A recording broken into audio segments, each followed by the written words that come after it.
Brian Wood brings us a brand new take on Robotech. Or so we think. Let's find out how it fares in Robotech number 1. So in case you're unfamiliar with Robotech, it is a huge series overseas. Essentially, Robotech is a spin-off of the Macross saga, and Macross is quite popular over there, and they still have new stuff all the time. And of course, it does have an actual film in development. Now, you're probably also surprised that I'm reviewing this, and this is something I watched as a kid, and I love the Robotech universe, so I'm willing to give this comic a chance. And right off the bat, I noticed that a lot of this is very similar. We see that a spaceship crashes, and 10 years later, a giant city has been built around it. This is Macross City.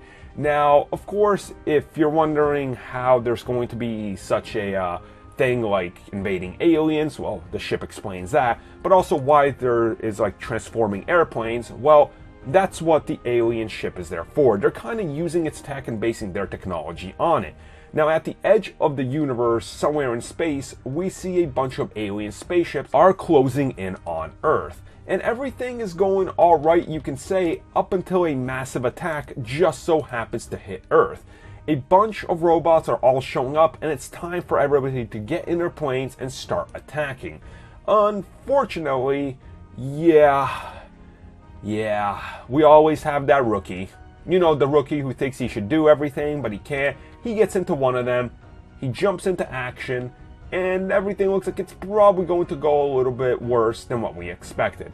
Overall, this kind of reminds me of the first episode with a few slight changes, which I do like.